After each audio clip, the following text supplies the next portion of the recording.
देश इस वक्त ट्रायल या यूं कहें कि टेस्ट के दौर से गुजर रहा। कभी पूरे देश भर में लोगों से ताली और थाली बजवाकर कोरोना भगाने का ट्रायल किया जाता है, तो कभी लोगों में राष्ट्रवाद की अलग जगाने का ट्रायल किया जाता है। अब एक बड़ा ही महत्वपूर्ण ट्रायल किया जा रहा है, वो भी कुल 1 साल के लिए। चौंकिए मत, ये ताली थाली और राष्ट्रवाद से अलग टाइप का ट्रायल है। ये ट्रायल है E20 यानी पेट्रोल एथेनॉल ब्लेंडिंग की, और इस ट्रायल का सैंपल है समूचा भारत देश। दरअसल देश में जब से सरकार ने एथेनॉल मिले हुए पेट्रोल सप्लाई शुरू करने का फैसला लिया, तभी से आम जन में अपने वाहनों को लेकर तमाम तरह की आशंकाएं हैं। सबसे बड़ा डर तो यही है कि क्या E20 पेट्रोल हमारी कार या बाइक को बेकार कर देगा। इन आशंकाओं के बीच सुप्रीम कोर्ट में केंद्र सरकार ने बताया कि पेट्रोल में 20% एथेनॉल यानी E20 मिश्रण की नीति का प्रभाव अभी ट्रायल के दौर में है और इसके परिणाम अगले वर्ष तक साफ होंगे।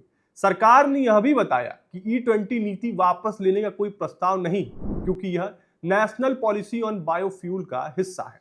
सुप्रीम कोर्ट में सुनवाई को लेकर क्या क्या हुआ, ये बताने से पहले कुछ सवाल हैं जो मैं पूछना चाहूंगा इस देश के सत्ताधीशों से। फिर सुनवाई और क्या क्या हुआ उसकी ओर जाएंगे। ये देश मिडिल क्लास का देश है। इसकी ज्यादातर आबादी मिडिल क्लास से है। मिडिल क्लास किसी के वहां संबंध जोड़ता है तो वह न जाने कितनी बार कितनी जगह उस अमुक व्यक्ति के बारे में पता लगाता है कि वह ठीक है, परिवार ठीक है, स्वभाव ठीक है, भला भला तरह की चीजें पता करता है। लेकिन गडकरी जी शायद ये बात भूल गए, इसलिए उन्होंने जल्दीबाजी में इस E20 का ट्रायल शुरू कर दिया। और किस देश में किसी नए चीज के ट्रायल का सैंपल पूरा देश होता है? वो तो भला हो कि सरकार कैंसर की दवा का ट्रायल नहीं कर रही, वरना पूरा देश कैंसर की दवा खा रहा होता। अब आते हैं सुप्रीम कोर्ट की सुनवाई पर। मामले की शुरुआत win distillery and sugar private limited company की याचिका से जुड़ा हुआ है। दरअसल कंपनी ने कर्नाटक हाईकोर्ट में याचिका लगाते हुए दलील दी थी कि वह एथेनॉल बनाती है। सरकार की ओर से उसे केवल 3.92 करोड़ लीटर का आवंटन किया गया, जबकि उसने 9.26 करोड़ लीटर की बोली लगाई थी। मामले में सरकार की ओर से कहा गया कि किसी भी कंपनी को पहले ज्यादा आवंटन मिला तो इसका यह मतलब बिल्कुल नहीं है कि कंपनी को हर बार उतनी ही मिलेगा।